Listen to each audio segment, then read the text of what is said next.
This is the Son of the Law podcast.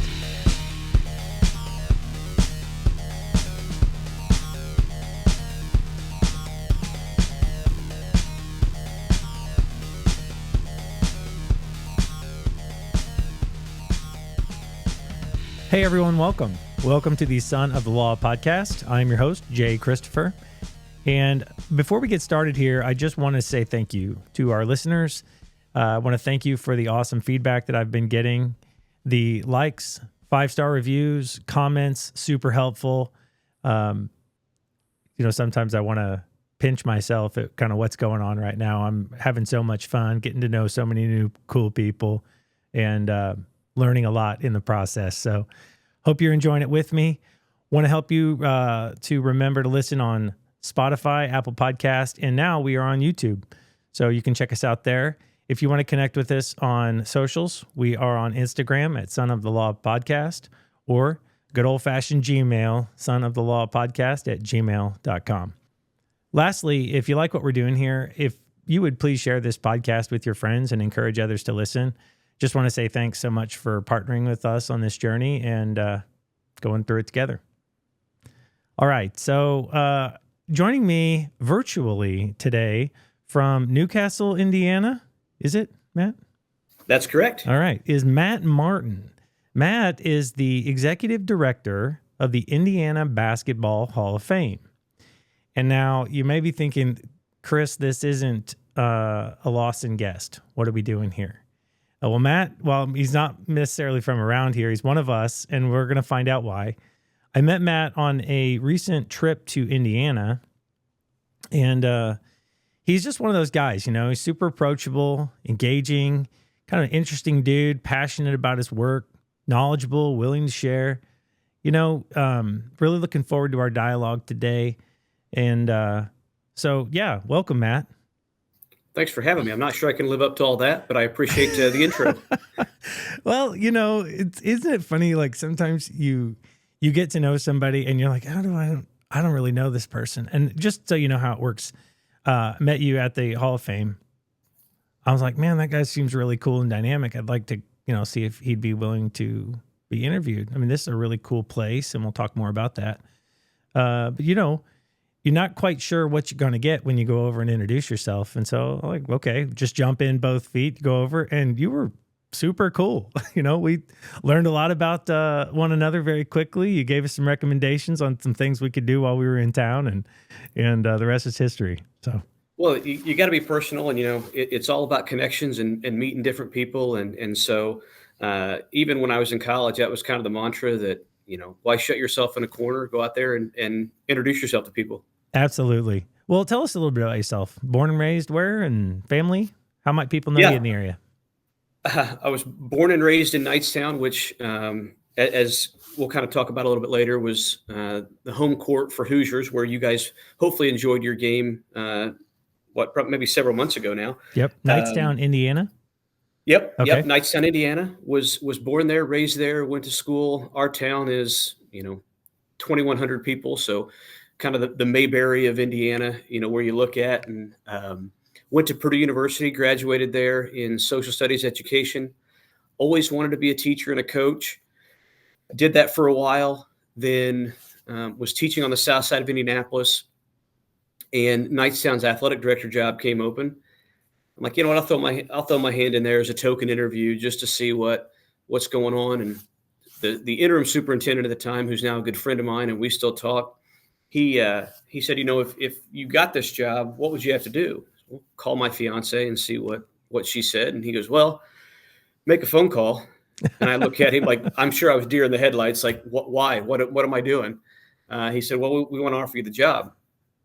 So they did. And it was 8 years there. Loved it. While I was an AD, I served 5 years on the IHSA Board of Directors, which is the Indiana High School Athletic Association Board of Directors. And, it's funny, when I got to, again, be more familiar with our superintendent and friends with him, I thanked him for, the opportunity in the interview. I said, I thought I was a token interview, just being from the school there. And he goes, oh, you were? And so I'm like, oh, thanks for being honest with me. That's, But then he said, while your experience might have been lacking, you had a plan. We love what you had to say. You really wanted to be a part of it. And looking back, like my first year, I was deer in the headlights. I had no idea what I was doing. But you just try to be real, and then, live through your mistakes and go that way. But spent like I said, 8 years at Knightstown. If you'd have told me I'd been back in my hometown, I'd have called you crazy, laughed at you. Right? There's no way. Now, 11 years later, we've owned a house in town for 10 years, and my wife loves being from small town. She's used to Indianapolis, and when we first moved there, one of our friends pulled off the side of the road, put on his flashers, got out of the car, started talking to us, and you'd thought like he murdered somebody with how my wife reacted. He's like, "What's he doing? What's it?" It's okay. Like, he's not going to get yelled at. We're okay. So then she learned real quick what a small town was. We were at registration, and I had somebody text me that said, "Hey, I thought you were all moved in." Well, we were. Why? Well, your wife bought a new piece of furniture and they were carrying it into the house. So I texted her and I said, "What did you buy?" Well, I literally just got, how did you know? I said, "Well, welcome to a small town." I said, Everybody knows everything. So it was nice to be a part of, and she loves it now. Again, she wouldn't want to be any other place, and raising our kids there. And I've got a 16-year-old and 8-year-old, and they love being from the small town, and just, it's true. Everybody's family, that your neighbors keep an eye on you, while you're gone and things like that. So it's really neat. And then again, about 3 years later, I was fortunate enough to get this job, and couldn't be happier.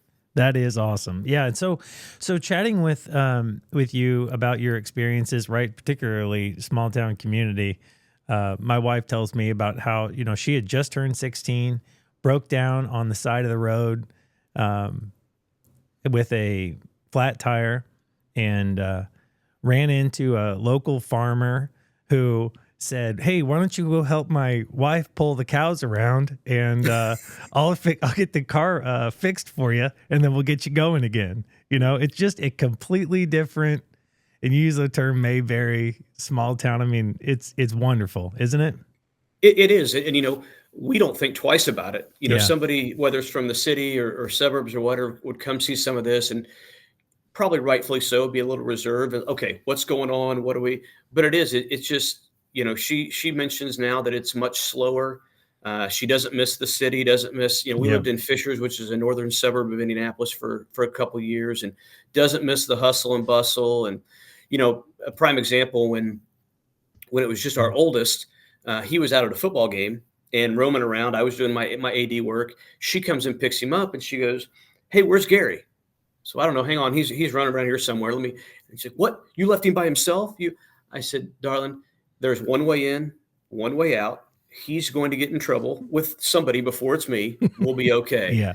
And now, again, 10 years later, it's nothing to her for him to run around and, be a part of the crowd. And just amazing how quickly that small town vibe surrounds you. Absolutely. And, just to also for our listeners, Knightstown is to Indianapolis as Lawson is to Kansas City, right? You're about 30 minutes outside of Indianapolis, and, right off a major thoroughfare going somewhere else, and just little exit, drop right into Knightstown, just like you would Lawson. Yeah, it's nice. We can get from anywhere we need to at a short time, but also, we can be far enough away that some of the city stuff doesn't affect us, and we just kind of do our own thing. That's awesome. Well, it's good to know you. Let me start with a story here, help our listeners get caught up.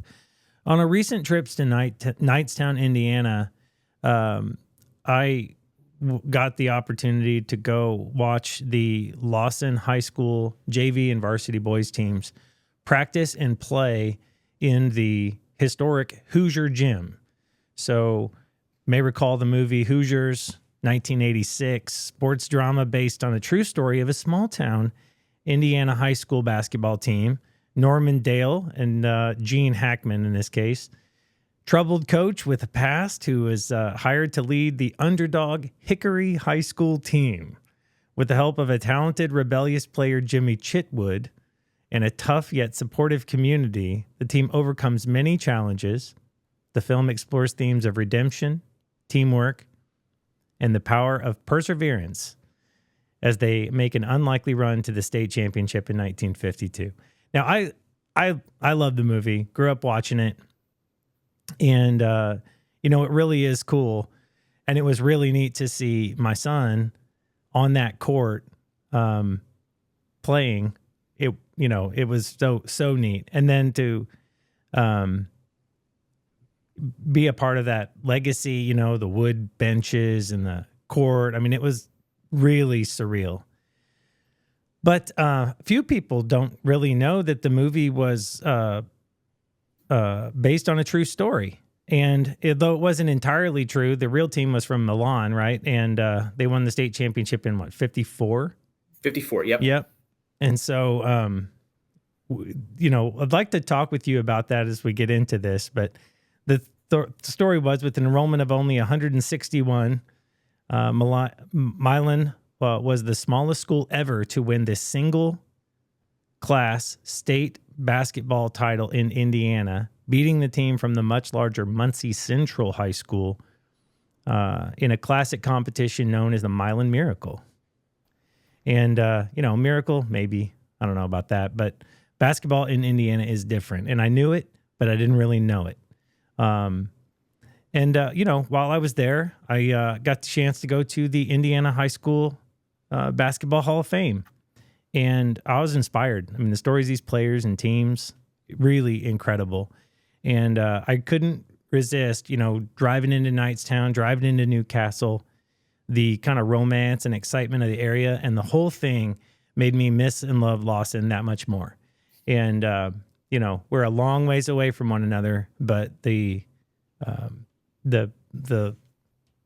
comparison of these two cities and small towns all across the country was just super cool. And while I was there, I got to meet you. So it was excellent. And okay, so let's if you've listened to the podcast a little bit, before you get to know somebody, you could say that, hey, I'm the Indiana Director High School Hall of Fame. You list the titles, right? List the titles, but you don't really get to know somebody until you get to know them through some rapid fire questions. So let's hit you with a few. What is an overrated movie everyone loves, and you can't say Hoosiers? Let's see. I'm a big movie guy. I'm not a Harry Potter fan. My wife loves the Harry Potter movies. I don't hate them, but I'm also not. We went to Harry Potter World down in Orlando, and they loved it. And it's one of those. They had, I think it's called butterbeer. Is the big stuff. And so while my son and wife got butterbeer, I got a Yingling. Okay. And she's looking. She goes, "It's 10 o'clock in the morning," and I said, "Yeah, but with the money we just spent and it being this time, yeah, I'm going to get a Yingling." So I would say overrated. Probably, probably a Harry Potter series or those types of things. I'm not I know what we might talk about a little bit earlier. Not a big Marvel guy. But I'll watch them because my family loves it. I'm not anti that. Just kind of not my thing. If I were going to pick it out. Yeah. All right. How about go a little different direction here?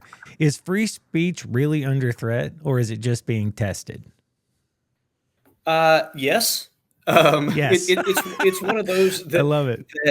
That I think we all need free speech. We're at a time now, and you can, left, right, brown, green, purple, yellow, whatever, that free speech should be had. But also, it's one of those. I always told my kids when I taught, I can swing my elbows everywhere I want to, and it'd be fine until I clock somebody in the face. Yeah. I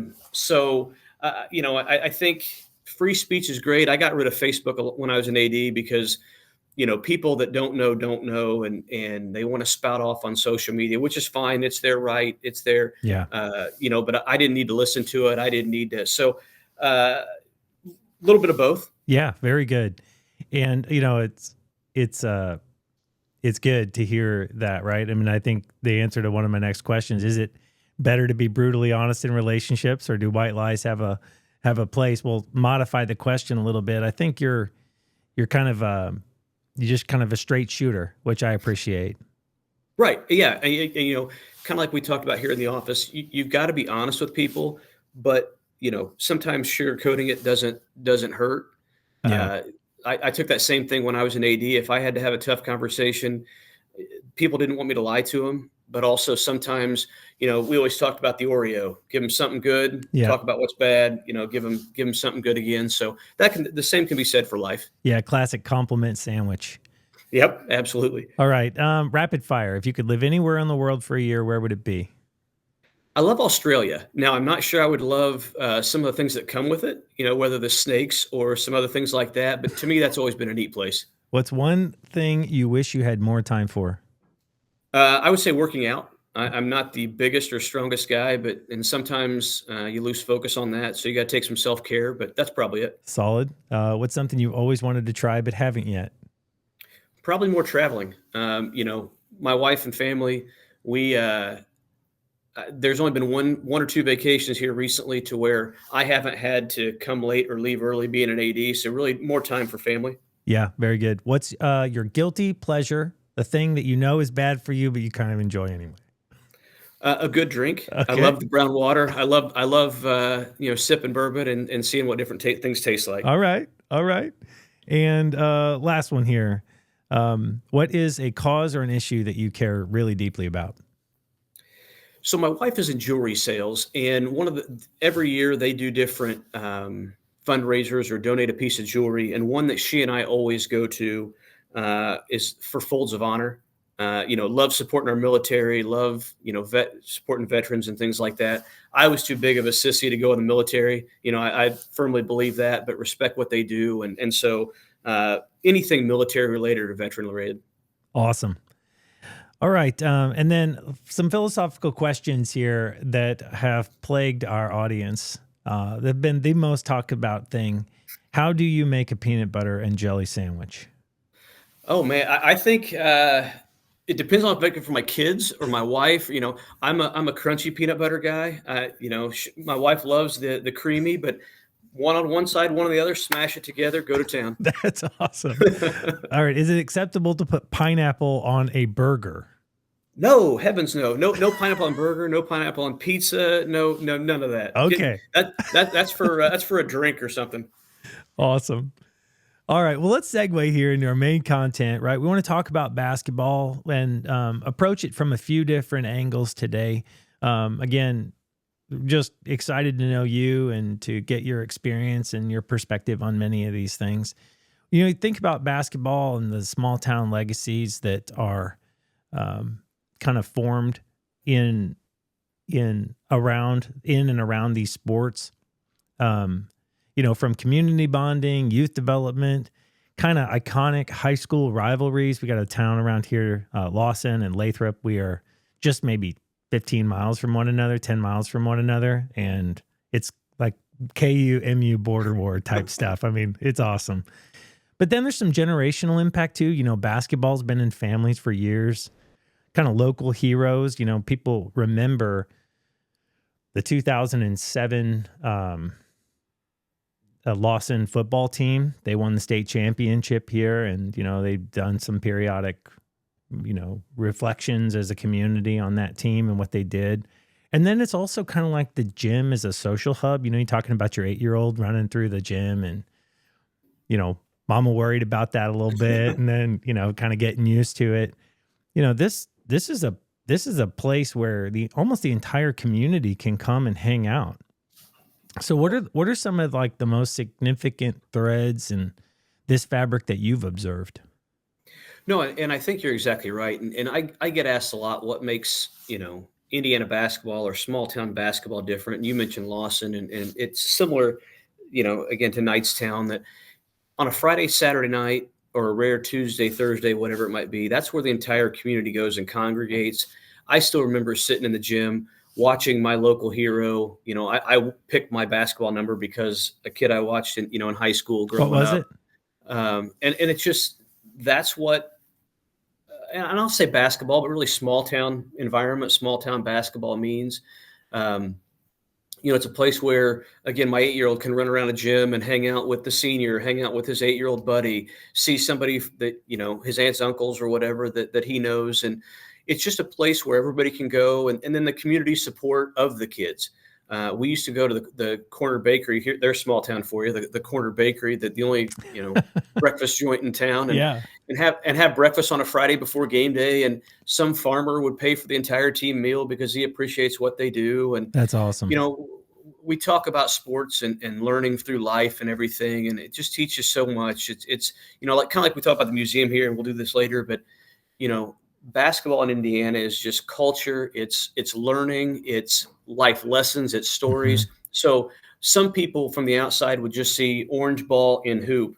There's so much more to it than that. And again, small town communities and stuff it's ingrained in that. Yeah, yeah. And there's, like I said, it seems like the list of positive things can go on and on.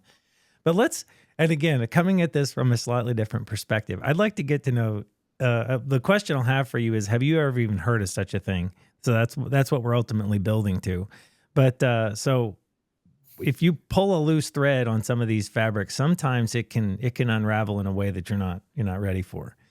So I want to talk to you about something that just happened in a little town about 15, 20 miles east of Lawson called Bramer. And Bramer's 11 counterparts in the Carroll Livingston Activities Association voted unanimously in favor of a motion during a meeting of the conference superintendents Friday, January 10th, concerning 2 incidents involving Bramer athletes, coaches, and spectators that occurred during conference basketball games in December. And we'll spare the details. If you want to look it up online, you can, listeners. But more or less, we had coaches, players, parents getting involved, physical altercations. As a result, they suspended this school from the conference, and they put them on a action plan. You had to have announcements read before games about, reflecting the behaviors and what they expect from students in a positive, supportive atmosphere. Consequences coming down the lines. If you get out of line as a player, you're off the team. If you get out of line as a parent or a fan watching, you're suspended for 4 games. You can't even come back to the gym. And, and then as an update, members of this same association voted to remove the C4 school district effective immediately. That vote happened just a week or so ago as this is being recorded. And 10-2 vote. Decision was made during a meeting on Thursday, February 6th, and it removed Bramer from all of the conference sports and activities.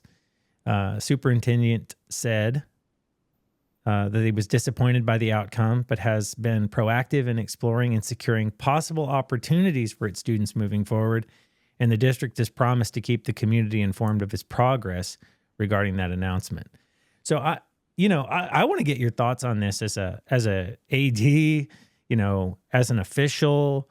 Have you ever even heard of something like this? Not on this level as far as conference-wise. In Indiana, we've recently had some larger conferences that have split or changed viewpoints based on a couple incidences that have happened. Those are more Indianapolis area size schools. 2 of the bigger schools then split from probably one of the best conferences in the state of Indiana, which is called the MIC. Being on the IHSA board in Indiana, each school is given a sportsmanship score, and they start with 100. And then if you have, a player ejected or a coach ejected, fan ejected, there's some things there that then drop that score. Mm-hmm. If you hit a certain threshold, and I'm wanting to say it's 70 points, don't quote me on that, but okay. Then you have to put an action plan kind of in front of the IHSA to where, kind of like you mentioned, here's what we're going to do. We're going to try to correct this. You rarely see a conference take this into consideration, because a lot of times your conference schools are basically brother and sister schools. They're like-minded. They've chosen you for a reason. On one hand, without diving too much in deep, I commend the other conference schools, because if it was something that was really this progressive, you've got to take it in, you've got to do something, or it just keeps getting worse.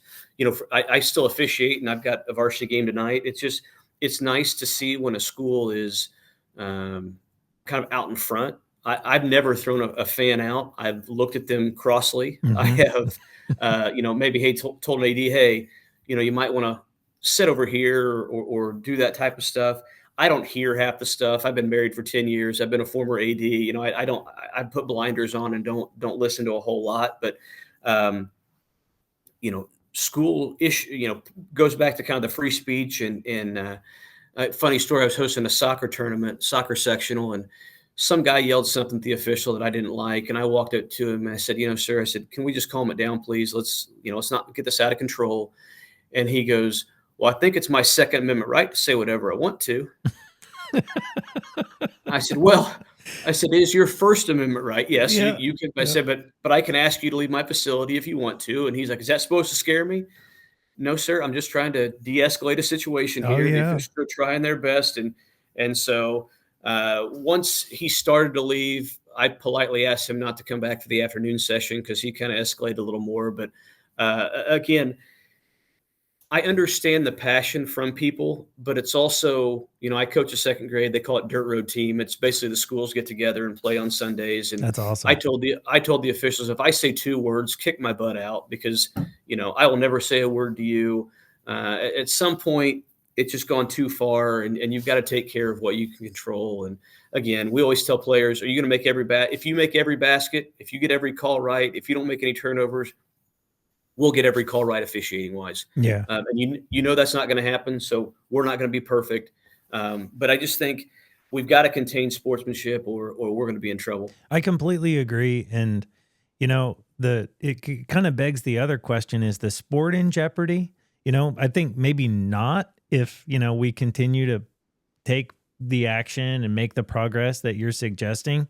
But I don't know. I'm kind of hearing some other thoughts. One of my good friends is an official, and he officiated some of these games that kind of led up to the suspension and ultimately the removal. And I mean the legacy, the things that we were talking about before that kind of make up the fabric, those were not on display here. And so when that starts to get in question, you got 2 options, right? You can kind of fix it or it goes away. So Mm-hmm. are you worried about the sport, and is the sport in jeopardy? Are you worried about the, officiating and the abilities to, keep these sorts of things in check, or, what other thoughts you have on it? Yeah, I mean, I'm worried about officiating. I'm 40, and the average age, at least in Indiana, for officials is probably mid 50s to 60. And when those tail off, I mean, who's going to be left to officiate these games? There's not many younger people coming in because they don't want to get yelled at. They don't want to be scrutinized. They don't, Right. don't want to be put under the pressure of that. Again, I kind of enjoy that stuff because for me, I'm helping give back to the game. But if you've got too many people that fear the game is going one way, why would you want to be a part of it? Yeah. Part of my fear is, and I'm not sure about in Lawson or in your area, is transfers in Indiana. They see the NIL stuff, they see the NCAA transfer portal, and in my opinion, how it's ruining a lot of college athletics. But we have a guy from our office who's authoring a bill now. He's also a state representative to where you get a one-time transfer, basically, unless you're being recruited to said school, one-time transfer. But people are taking that the wrong way because there's another person in the state house that was going to take it like the transfer portal, 4 schools, 4 years, no questions asked, just go. He's on the same boat as I am, that it should be pure, but he's also working with the IHSA to where if they don't take or give a little bit, somebody else is going to take a mile, and you don't want to see that. Right. So I I fear that, unfortunately, if we don't rein in something, the European model of more AAU and club sports will take over. Being in the education sector, right, wrong, or indifferent, a lot of kids keep their grades up to play sports. Yeah. Yeah. And to me, there's nothing wrong with that. Everybody has something they need to look forward to, and I hope it doesn't go that way. Yeah. That's a good perspective. And I'm sure we got plenty more time to talk about it. So we'll keep moving here. Let's just talk briefly about the legacy of basketball in Indiana. popularity of sport kind of across the decades. You kind of think legendary stories. You hear these, I mean, even the opening credits of the Hoosiers movie, you see these 12-year-old kids shooting at a plywood backboard and some hoop on the side of some barn, and that was it. And, Mhm. in 40s, 50s, 60s, 70s, I mean, it was a community engagement that rivaled church, So, I mean, help me understand a little bit about kind of what you've seen and what it is in Indiana. It's funny. Our now former governor said there's one religion that unites people in Indiana, and it's basketball. Mm, Uh, and it's just funny that growing up, you went outside, you played, you shot hoops. We bought again for Christmas my 8-year-old a basketball hoop, and he's in. It's 30 degrees outside. He doesn't want to wear a jacket because he wants to shoot the ball in the sure, driveway, sure. and pickup games and those types of things. But in Indiana, after Naismith invented basketball in 1891, shortly thereafter, he visited Indiana right before 1900. And I'm going to paraphrase a little bit, but basically, he said that while basketball was born in Massachusetts, it grew up and thrived in Indiana. Wow. He just knew.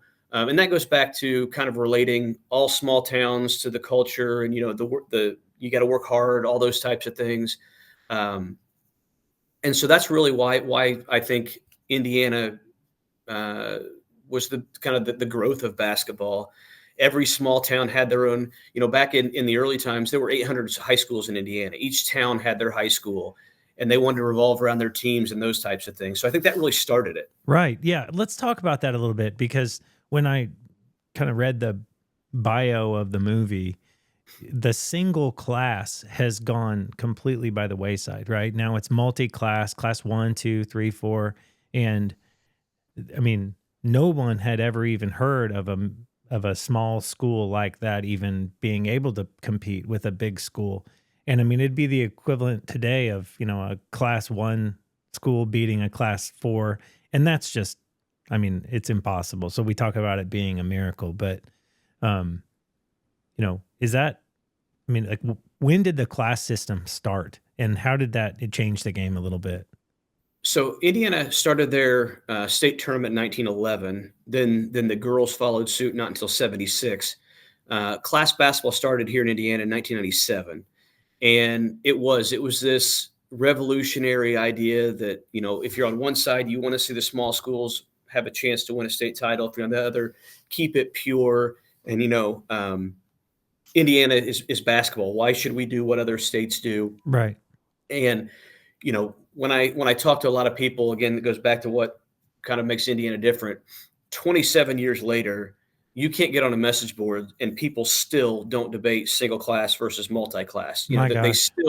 still talk about it. They still, I know I'm an old timer, but back in my day we had, and I grew up in the single class era. I graduated during multi-class, but it was different. We came over to Newcastle and every small school wanted to beat Newcastle. It was the county schools and a couple surrounding. And if we won that, not quite on the same level, but that was our state title. We wanted to knock off Newcastle. Sure. Lafayette Jeff up by Purdue. I think they won something like 29 straight sectionals or something like that. But then when they lost, that was the team that beat them. Again, that was their story to tell about. The one thing from the Milan story to Hickory that gets a little lost in translation is, Milan won the state title in 54. They weren't supposed to beat Muncie Central. There was no way they were going to compete with them. But they were also in the state finals in 1953. Yeah, Uh, let's unpack that widely here. What is the real story of the Milan team that so inspired the movie? Yeah, again, small town Indiana, graduating class of basically nobody, but they had a good core of players that when I say state finals, I think there were 8 teams at the time that were in the state finals, had a morning session, a couple of days, so they weren't in the state championship game, but they were in the state finals. So then go to 54, Muncie Central still far and away more athletic. Score many more points. They weren't supposed to beat them, but again, it's not like they came out of nowhere. Right. But the disparity was enough to where Bobby Plump holds the ball for a while, takes this last second shot, drains it, and beats, has, again, the Mile Miracle, the shot heard around the world, Yeah. all those types of things. And it's funny, Bobby still talks to us today. I had a conversation with him the other day. Ray Kraft, who is on that team, sits on our board. It's a great story. That's nothing to take away from the movie. I mean, it is a truly remarkable feat.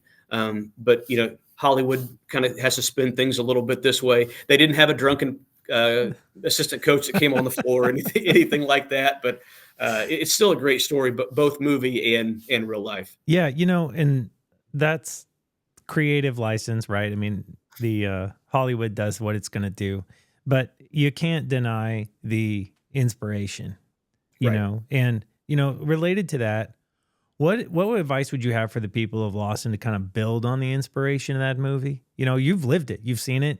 We'll talk more about the Hall of Fame here in a second, but like, there's a difference between being steeped in it and marinating in it the way that you have, and a town in Missouri, a few hundred miles west. Yeah, to each their own. I mean, anything that, again, with kids or I always say, I love basketball. I latched onto it.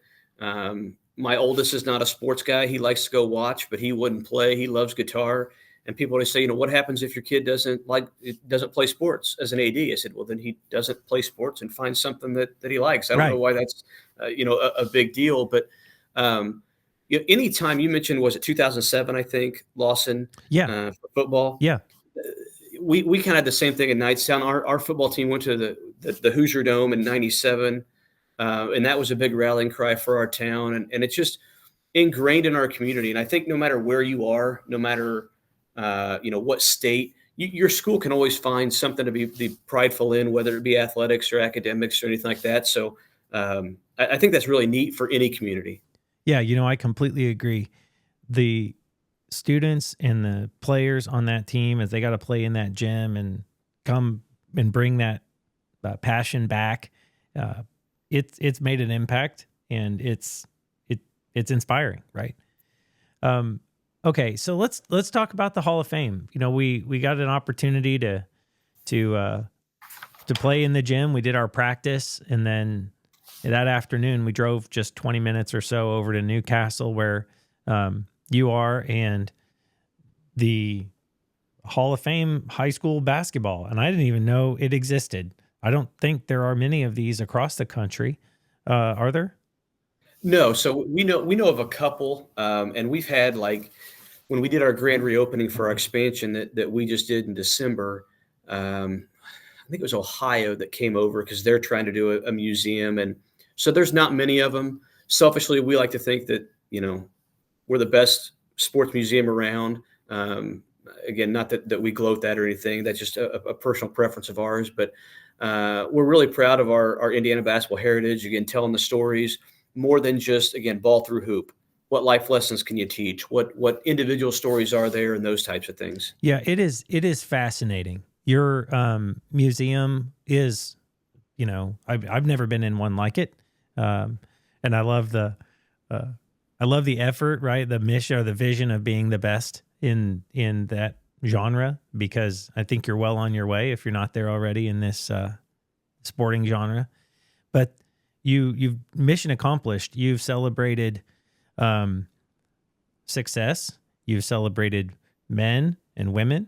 You've celebrated accomplishments across many decades, and the philosophies of coaches. You've celebrated athletes of color. You've celebrated, the David and Goliath type story, right? I mean, Milan and whatnot. You've got a whole section there, but you've also got sections for the newest members of the Hall of Fame. Every year you introduce like, I don't know, 13 or so. How many do you bring in every year? Up to 18. Up to 18. Yeah, I think there was. Yep. Yeah, there was a few that were, and they have their own like little. I don't want to call it a shrine, but they've got their own little section of accomplishments of why they're worthy of being considered in that group. So super cool. And who are some people who've come through there? I mean, you mentioned I mean, I think everybody knows who Larry Bird is, but who are some other people who've kind of graced the halls of that place?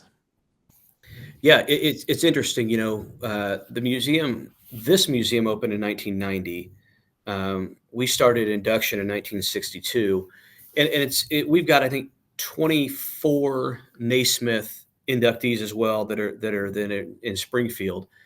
But everybody from Larry Bird to Oscar Robertson. You mentioned stories that Crispus Attucks right after Milan in '54 and '55. Indianapolis Crispus Attucks became the first African American team to win a high school state tournament in any sport Wow. in the nation. Ray Crow was the coach, and Oscar Robertson was playing for them. But so that's a neat story. We've got John Wooden was from Indiana. Steve Alford was an Olympian. Now he's a coach now, and his dad Sam still sits on the board. Wow. Rick Mount played at Purdue and was one of the sharpshooters there. We're lucky that Indiana has the players that they do. Jackie Young, Stephanie White. It's really neat to be a part of. And already kind of one of our adopted, and Caitlin Clark playing for the Fever. She's not from Indiana, but she's got adopted very quickly. Yeah, so that's an excellent transition, because I was going to ask who's there and who's not there. I think there's just 2 or 3 people who are formally recognized in the Hall of Fame, not because they weren't from there, but because they've had just such a tremendous impact on basketball. But is Bob Knight, Gene Cady, right? Yep, but both of those are here. So every year, and of course, before we started inducting women, we only had one, but each year we have 2 what's called a Silver Medal Award. And that's basically somebody that has influenced Indiana high school basketball but didn't play or coach. Yeah. Because one of our caveats, I guess, to begin here is you had to play or coach high school basketball in Indiana. Of course, there are people that influenced our game but didn't do that. So that's why they kind of made this Silver Medal Award. You mentioned Gene Cady, Bob Knight, Anspaugh and Pizzo, who wrote and directed Hoosiers, are in that category. And Bob Knight, famous coach of Indiana basketball. Gene Cady, famous coach of Purdue. Yes? Purdue. Okay. Yes. Yep. Very good. Just trying to make sure everybody's following. For me, I refer to IU as a school down south, being a Purdue guy. But love the rivalry of watching Gene Cady and Bob Knight go at each other. That's kind of the entire office right now is IU except me. So that's one thing we get lost is the coaches made that rivalry. When both teams were good, that's what made the rivalry. And I don't mind seeing Purdue win a lot more than, but it's also fun that when it's competitive. That's awesome. That is excellent. Yeah. And when you start talking about people who aren't there, particularly now, Caitlin Clark is everybody knows that name, but I was surprised not to see Reggie Miller. And it makes sense, right? I mean, he didn't go to school there and whatnot, but and that's what a lot of people, why isn't, again, Reggie's a big one that we get, or why isn't, Rick Smits or somebody like that in the hall? And sure, once you explain it's more high school, they get it. Yeah. And so that's kind of while we call ourselves the Indiana Basketball Hall of Fame, we really should call ourselves the Indiana High School Basketball Hall of Fame based on that. I talked with one of our, Del Harris, who used to be a coach in the NBA. He's a member of ours, talked to him quite a bit. And he's always on the train of, don't call it the Indiana High School Basketball Hall of Fame because we need to make sure everybody comes there. And he's not wrong, but we are, that's what gets you in here. Well, it's good. And I don't regardless of how it came about, the information that's there and the lessons that are learned in the way that you kind of feel walking out, having appreciated that caliber of play at that season of a person's life, right? High school is it's special. And it's also really motivating, to see. I don't know if you remember those NCAA commercials from maybe a decade or so ago now. They talk about how many NCAA athletes there are and how 98% of them are going to go pro in something other than sports. Right. Right. And so for most in their high school basketball experience is kind of the pinnacle of their career. And others go on to play college, and some, may go on to stardom, but that's just increasingly few and few. And so to celebrate that moment in a person, an athlete's life, I think is worthwhile. And then too, I just keep going back to the coaches. We haven't talked a lot about them, but a really great 10-minute video is played at the bottom of that ramp that goes down into the entrance to the Hall of Fame. I think you're sitting in like appears to be a makeshift locker room, and Mhm. John Wooden is giving you a heck of a inspiring story about, if you're going to play for me, you're going to be an athlete, you're going to be a student, you're going to dedicate yourself 100% of the time to the basketball court when you're on the court. And, and I was like, I was a roly-poly in high school. I didn't play. I was fat and slow and, greasy. And I was motivated to try to go back and play, I mean, just a coach's inspiring, comments like that make you want to be a better person. Oh, absolutely. And that's kind of what when I coached and I was never a head coach, I was only an assistant, but one of the kids that I coached the year I was at Perry Meridian was Dylan Windler, and he ended up going to Belmont, gets drafted by the Cleveland Cavs. I think he's playing in Australia right now. But one thing I tried to tell our parents was, well, we had a kid at Nicetown that averaged, 14 points. Okay, that's good. But that 14 points is not going to get them to Duke. It's not going to get them to, Sure. Carolina or Purdue or IU. And to get them to understand that, to let the kid live in that realm for those 4 years. Then again, if they do go play college ball, no matter what level, that's great. Yeah. Whether it's D1, NAIA, and so I had a girl too who also was going to go to college, and I said, "Do you want to play college softball?" Well, my dad wants me to, and I said, "Well, hold on a second. I'm like, Yeah. that's not." I said, "You got to realize that you're going to an NAIA school, which is great, but your friends aren't going to come watch you. You're going to play because you love the sport, not because of like high school. All your people came, Right. which makes it different. And so I think, like you mentioned, that realm is just unique, and it should be celebrated for what it is. There's a book that recently came out. It's either called Their Time in Indiana or Our Time in Indiana, Mm-hmm. and the author did a little interview here with a local TV station, and he's taken, I want to say like 45 individuals and just talked about their time in high school. Nothing before, nothing after. And it's just a really unique approach that I took from after reading, I can do my job so much better because of how he treated these individuals. And it's a really neat book. That's fantastic. Yeah. What a great story and a great read. A couple other things here.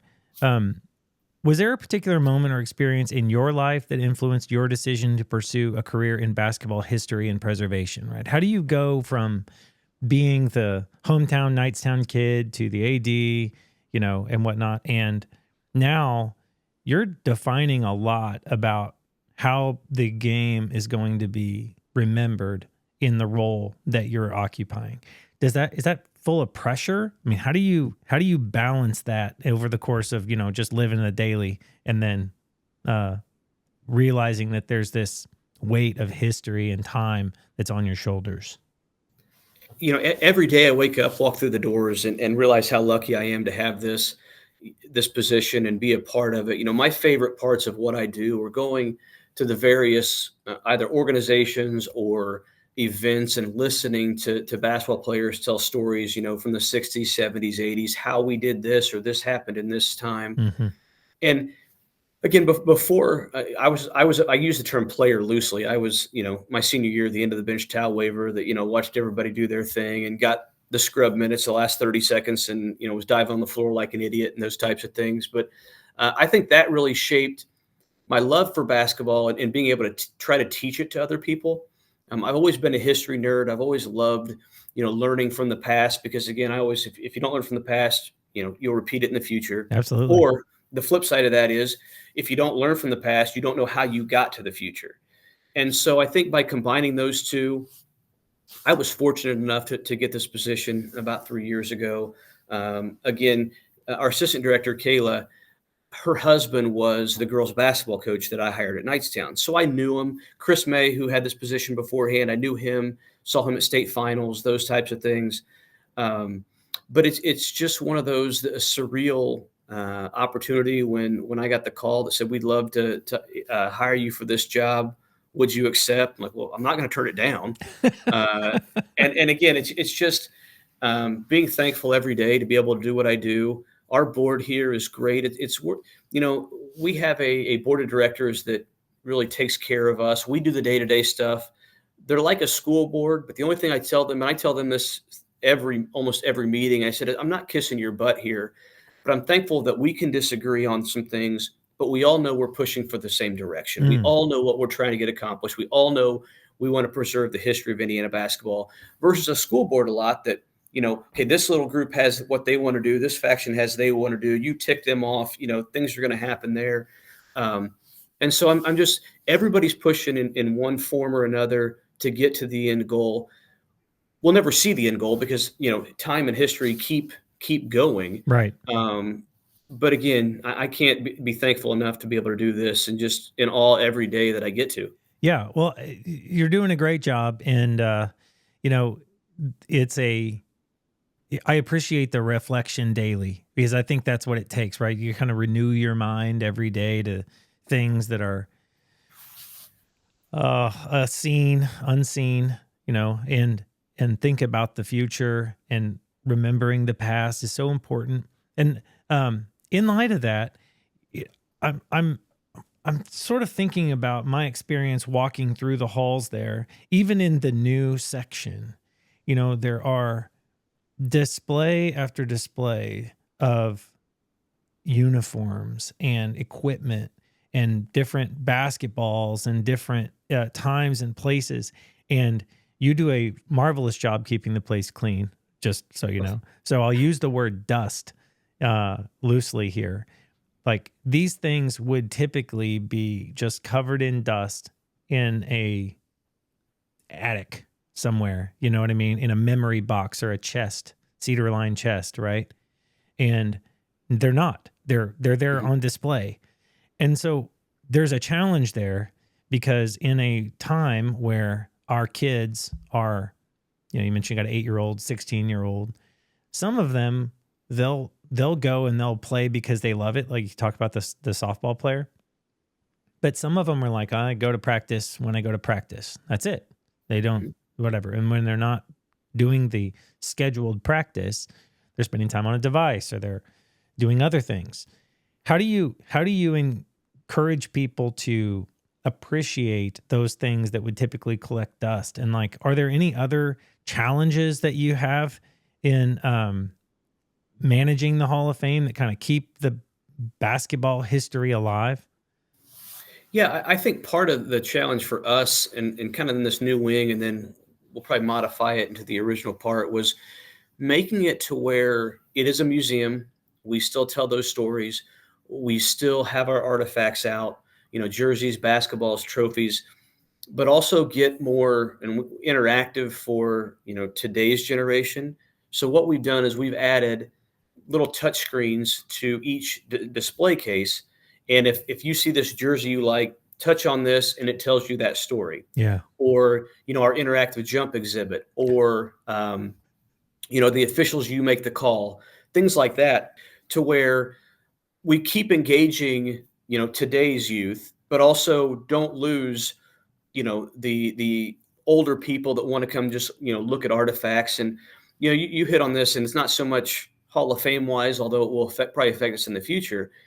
I think COVID hurt a lot of what I call the tweeners. Yeah. Because, in Indiana, we're seeing a lot of, specifically a lot of girls teams, some boys too, that don't have a JV, which normally that wouldn't be a problem. You'd fill anything. Yeah. And I think the tweener hurt that or COVID hurt the tweener because your good players are going to want to play. They love the sport. They're going to bust their tail. They want to go play college or the aspirations, that type of stuff. I'll say your not so good players are going to play because they want to be a part of the team, or they just love being around, their friends. It's the ones in the middle that really want to start, but maybe don't necessarily want to put the work in, but they feel, I don't want to say entitled, because some of them don't feel entitled, but Yeah. but they're those fringe kids that, where do they fit in? So sometimes if not, well, we'll just go quit and do something else, or we'll go work, or um, so I hope that gets back. And maybe if they walk through our museum and see the history and other things, that might help them. Maybe that's a stretch, but maybe we try to do our part. Yeah, no, I think that's right on, and I hope so. I would echo the jump exhibit was fantastic. It was one of the highlights of the tour for us. You know, I was there with my family, and so I jumped, my wife jumped, and we don't jump like we used to, or in some cases ever did. And you know, so you're underwhelmed by your performance, and then you just see how high those buttons go, and you're just confronted with the athleticism of others, which is crazy. But you know, too, I mean, I don't want to say it, misery loves company, but Missouri has got some of that going on as well. These teams that are not necessarily deep enough to have two teams, or, you know, we used to be JV, varsity, and then you'd have like an A team, B team, C team for like the freshmen, you know, and whatnot. And it's just shrinking, you know. And when you're in Indiana and you hear a statistic, and there was one that we didn't get to yet, and I don't know if we will, but I'll go ahead and I want to bring it up now because I think it's interesting. There was a stat that y'all had gave. It was like out of the top seating facilities in all of the United States, how many of them are in Indiana? Like the biggest high school basketball stadiums, or, you know, facilities. How many of those are in Indiana? Like out of the top 20? I think in the top 11, Indiana has 10 of them. Yeah. And it, you know, it's kind of funny. That was part of what made Hoosier hysteria, you know, what it was. And even recently, as 4 or 5 years ago, Newcastle, the field house, which is now the largest, and if Newcastle fans will murder if you don't say largest and finest field house in the world, learn that early. But Seymour, which is a gym in Southern Indiana, claimed that they were now larger than Newcastle. So believe it or not, there's somebody that their passion is to go and count seats in gyms, and counted Seymour, and sure enough, it was larger than Newcastle. And what Newcastle had done was there were some temporary seats and some other things. They'd done some renovations, Sure. Taken them out. Well, Newcastle fans weren't happy about that, so they got on the AD and immediately put those back in. So now Newcastle is back as the largest. So again, it's one of those that there's the camaraderie back and forth as well. And we're talking monster facilities here. So when I recall, and correct me on the details, but the Newcastle Stadium at one point had, or field house, excuse me, I keep calling it a stadium. The Newcastle field house had like 10,000 seats. And through some renovations and whatnot, it was reduced because you need to make seats bigger, or, you know, individual or whatever. But I mean, in the average high school gym, I mean, Greenfield Central's gym was huge, but it's not 10,000. And I mean, in Lawson, I think our gym might hold 1,000, 1,000. So it is. So when we hosted as an athletic director at Knightstown, when Drum Corps International did their end of the year, not celebration, but tournament at Lucas Oil Stadium. And so they always found schools that had turf football fields to practice on. So we would host a Drum Corps International band, and they saw our gym of, I think it seats 2,300, something like that, for a school of 300, 400. And they're like, this place is massive. I'm like, well, not really. Go down the road and see Newcastle, which now seats 8,424. But yeah, you know, that's where the IHSA chooses to host the later parts of the tournament in these gyms. And it will be nothing for them to come close to sell out. Or, you know, one of our exhibits, we did the immersive experience in the boys and girls state finals. And a group from Iowa filmed that, and they went to the girls first, and they said, what'll be 500 people here at the state finals? And they were amazed that there were, you know, the lower bowl of Gainbridge Fieldhouse where the Pacers play was pretty much full. And I told them, I said, you know, probably not this year, but there are years to where it's nothing for Gainbridge to sell out. Now, again, let's go back to class basketball, where people are like, yeah, but that's 4 games now instead of 1, where a rarity. But in 1990, Damon Bailey played in our state finals they had to move it to the Hoosier Dome where the Colts played because there was over 41,000 people there to watch a high school basketball game. That is insane. It's insane. Yeah. I mean, it's nuts. And that's Indiana basketball. Again, people say it's not the same. You're right. It's not going to be. But to us, Indiana basketball is still different than many states. I completely agree. And just another brief story to reflect on that. When you had recommended, you said, hey, you guys are in town. Where are you staying? And I told you, and like, yeah, just about 5 minutes from your hotel, Greenfield Central's playing tonight. And you can look at the top candidate for Mr. Indiana basketball, Braylon Mullen, I think you said his name was. And so we went and watched Braylon just drop 35 or 37 on this team. I mean, just smacked them, pulling up threes from the logo and nobody's saying anything about it, right? I mean, coach is just giving the boy the green light. And, that was impressive. But what impressed me the most, particularly as a dad and, somebody who's trying to invest in my kid and legacy, right, and all these things, was all the dads that I saw and moms that I saw and families that I saw who clearly did not have a player playing, but they chose to take their Friday night and go over to the local high school and watch this basketball game. Mm-hmm. And that happens here, but not like I observed there. And it was inspiring to me and incredible. And I don't know, I was impressed.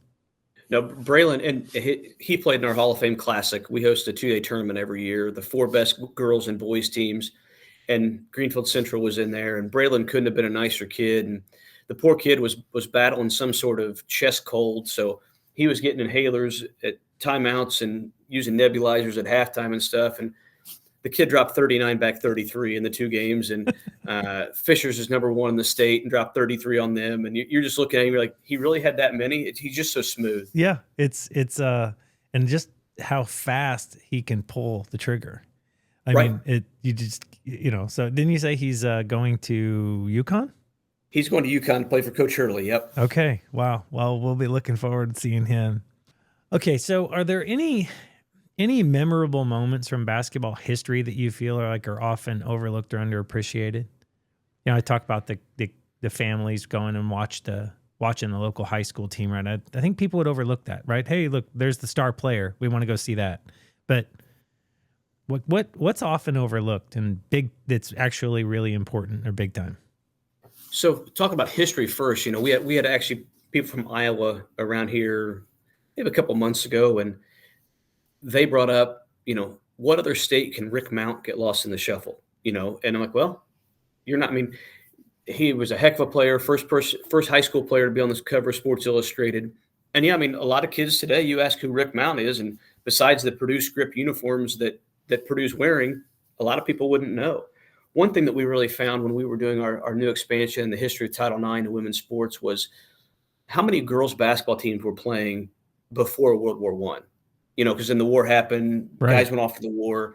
Our research, we thought maybe we'd find 30 out of the 800 schools or whatever, and we found there were over 250 high schools in Indiana playing girls basketball. Wow. Before World War I. And then it tails off, and then girls basketball doesn't become an IHSA sport until 76. So those are some things I think that are often overlooked and some of the hardships that people went through. But I think, you mentioned a little bit just going to gyms and seeing, I think people take that for granted around here, mm-hmm. that we just, it's a Friday night. We're supposed to go watch the high school game and don't think twice about it. They just go do I had a buddy that coached in Florida at times, and they started their games at 4:30 so that parents wouldn't come watch the games because of the problems they were having. And so I think what gets overlooked is how fortunate we are to have the game that we do in our state. And again, yeah, it's different, but it's still pure. It's still benefiting the community, the kids, life lessons, all that type of stuff. So again, we talked about the future of the game, and I hope we don't lose that in everything we go future. Don't make it about the game. Make it about everything surrounding the game so that you're taught and learn what it's about. Yeah. And I think that's a good place I don't want to say to leave it. I'll leave you with one last question, but it kind of flows right into that. If you could inspire the next generation of basketball players and fans, what message would you give them about the game and its importance?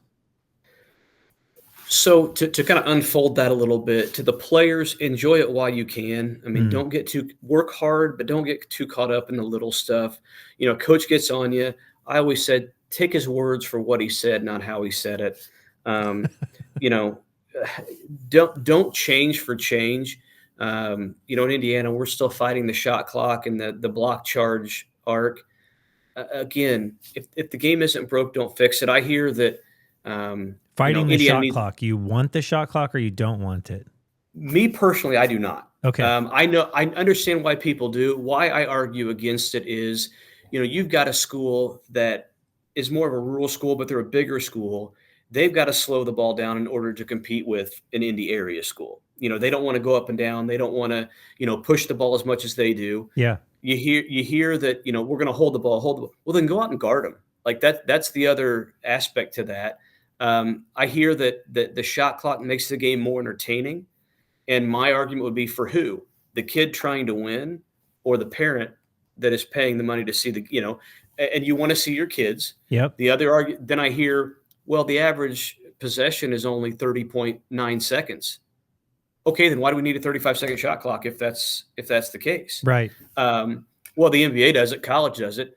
Again, little different game. No, you can recruit your players there. You can't in high school. I'm glad you're saying this. We had a conversation with a guy just recently. Lawson is moving to a shot clock next year, I believe. They did some sort of, and I don't have the details here, so somebody will probably call me out on it. Small town, of course. Not moving the couch in the house, but I'll hear about it. Apparently, they did some sort of survey of the districts in the area, and we are one of the last holdouts. So, peer pressure may bite us on this one, but you have some really compelling points. So just pureness for me. And then from a parent standpoint or what fans, what message? Yeah. Again, enjoy it. Yes, an official makes a call, but again, I'm fortunate to have this job, but 99.9% of your officials have another job. You want to yell at the TV with, NFL and NBA refs who that's their full-time job. Yeah. They get calls wrong. High school refs are going to do that too. They're making thousands of dollars officiating. I think tonight I'm going to get 85, which is a great, side gig. Don't get me wrong. I'm not complaining about that, but enjoy. Don't put too much pressure on the kids. Let them be kids. Let them have fun. Let them enjoy the game. And those are my kind of big things that just keep the game pure. Yeah, I love that. And, again, back to the fabric conversation, there's so much to learn, right? I mean, it's legacy, and you're learning about team sports, and you're learning about how to win and how to lose. And, taking your eye off of any of those prizes is it's no good. No good. So, right. Man, I really appreciate you meeting with us, Matt. Is there anything that you'd like to share with our listeners before we go? No, I mean, just selfishly, if anybody's in our area or wants to make a road trip, come visit us. We are free admission. That was one of the goals that I really want to make happen here. When I was in AD, we made free admission for our kids, and I wanted to hold that over. So come see for yourself what we selfishly think make us different. And, again, Hoops and Henry is our motto in our county. You got the Hoosier Gym, the Newcastle Fieldhouse, us. You can make a great road trip and go see the Milan Museum or taking a Pacers game, Butler game, things like that. And our motto on all of our shirts are, in 49 states, it's just basketball, but this is Indiana. That's awesome. Yeah. And I love the shameless self-promotion. This is where it's about. Yeah. And that's why I wanted to have you on. I got to do that little road trip, and it was really, really fun. And for everyone, my daughters enjoyed it, sons, my wife, we all learned about basketball, learned new things, got to sample local coffee shops and food, and there's a lot going on over there, and it's worth celebrating. Well, appreciate it. Thanks for having me on. And again, anything we can ever do or myself, love what you're doing with the small town, podcast. So again, appreciate you having me on. I appreciate you too. All right, everyone. We're going to leave it there. This has been the Son of the Law podcast. Have a great day.